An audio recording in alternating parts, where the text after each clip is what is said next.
Undoubtedly, there are plenty of characters in Toradora that are really well liked. Taiga is very well liked, Ryuji Takasu is just an all-around great person, Minarin is pretty well liked as well, and so is Kitamura. But a character in the show that particularly divides opinion is Ami Kawashima. And do you know what?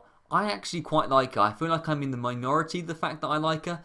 She's not my favourite character. Takasu and Taiga were my favourite characters, but I certainly think that she was the most interesting character in the whole anime, and I'm going to discuss why that she has a lot more depth to her and maybe is a better person than you might necessarily think. So, without further ado, let's get into this, a character analysis of Ami Kawashima from Toradora. So what are the first impressions we get of Ami? Well, obviously she's meant to be a good looking girl, she's a model and all of that. And we meet her in the sort of diner where Ryuji and Taiga are just talking, doing whatever, arguing as usual.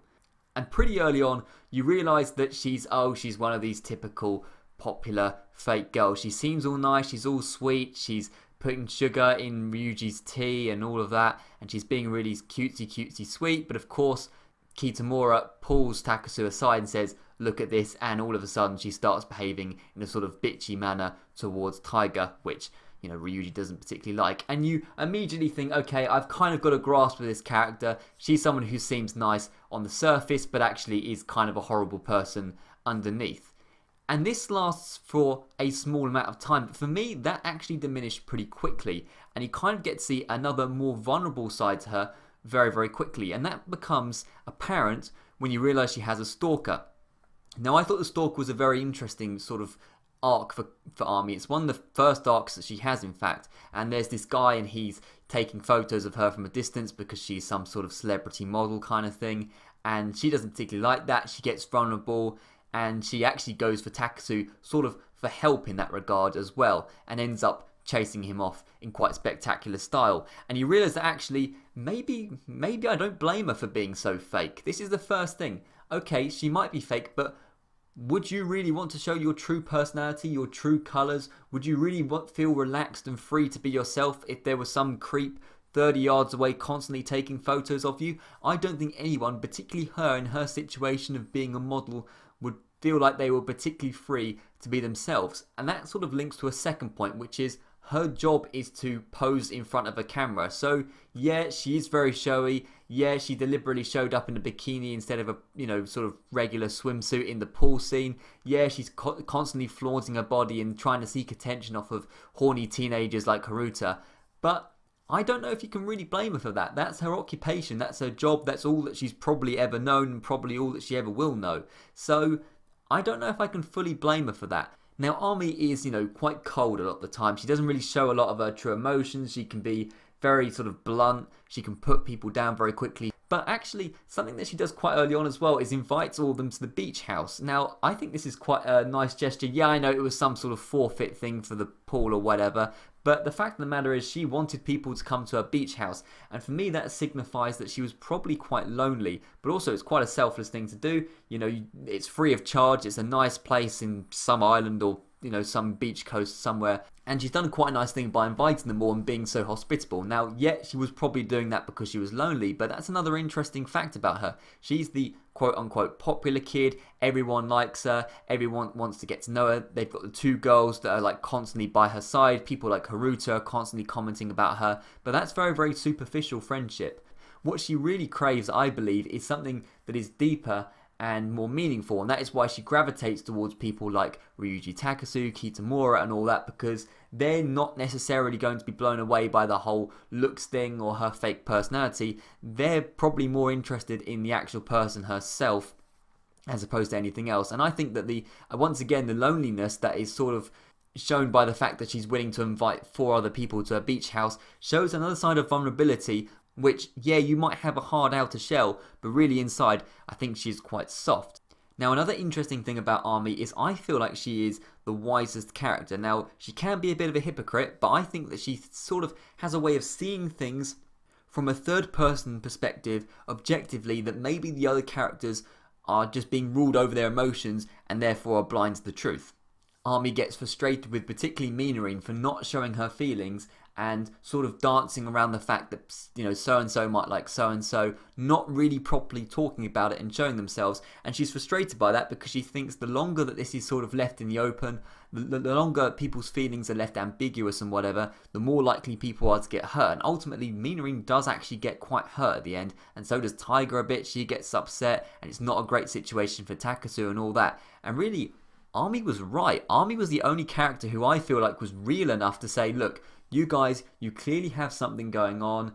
You fancy her, she fancies you, blah, blah, blah. Just go out in the open and say it. And I think there's a lot of wisdom to that. I think there's a lot of wisdom to that because actually, if maybe they'd listened to Ami earlier, they had actually made their feelings apparent to each other earlier, there could have been a lot of heartache, particularly around the sort of ski lodge area and the episodes surrounding that. There could have been a lot of heartache and misery that could have been avoided had they just listened to Ami. But there's also something more deep to this than I'd originally thought.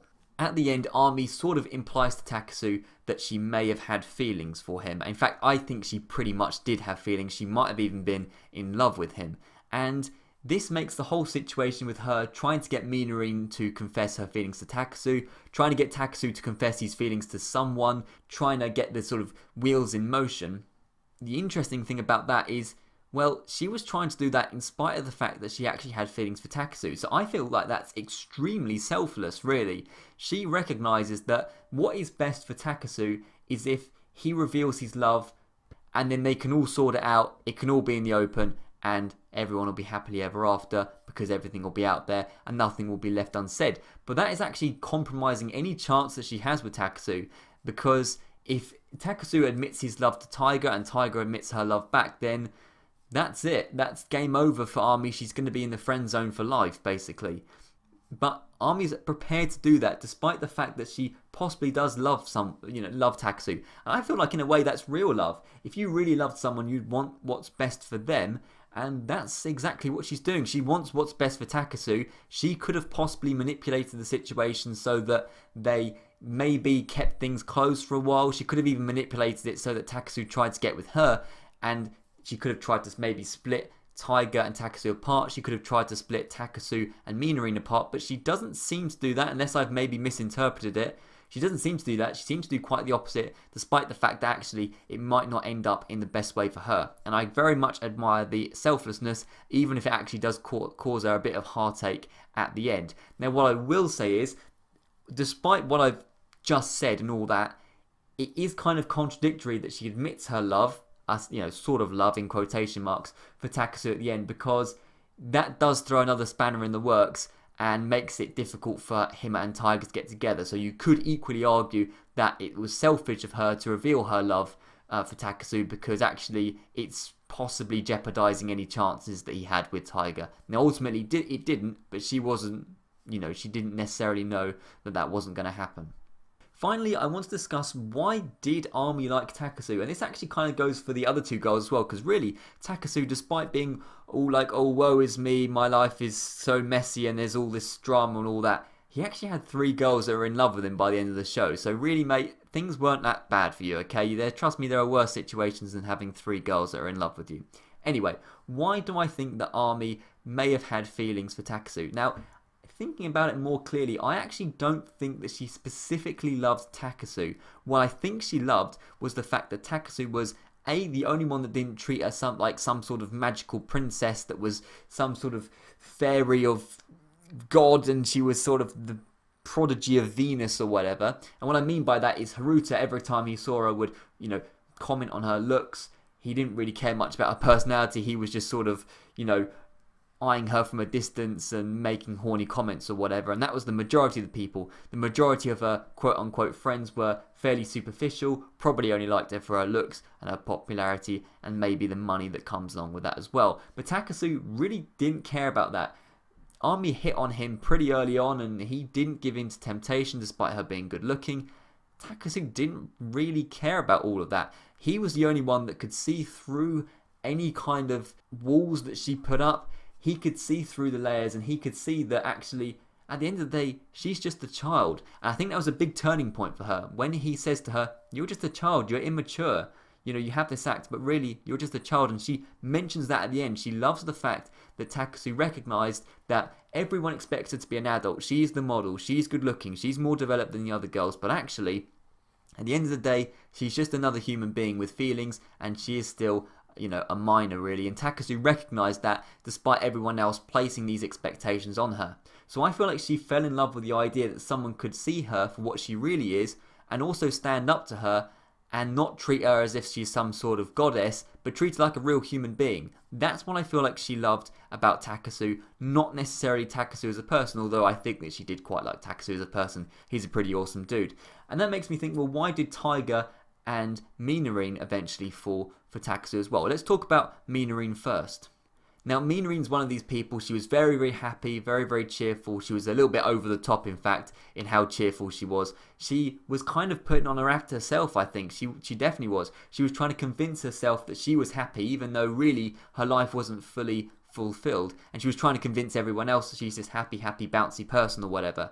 What Takasu did is he brought out a side of her which you can see in the scene where they're all together in the classroom, and Minarine gets quite angry with the whole situation. She's shaking Taiga, she's shaking Takasu. She sort of declares that she's the only one who can determine her own happiness. In that scene, you really get to see the real side of Minarine, a side that is not necessarily tainted by this sort of happy, happy persona, where you get to see is her real feelings coming out. And I think that it maybe took Takasu for her to realise that actually she can express her feelings, she can have down days, and not have to be this happy, happy person all the time.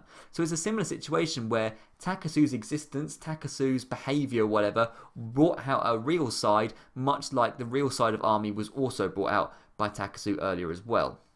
And finally, that also leads to why I think Taiga quite often liked Takasu as well. She is obviously a typical, I think it's called tsundere character, which is where you're very sort of like harsh and cold and quite often violent at the beginning of the anime as well, which she is. She's very like defensive and all of that.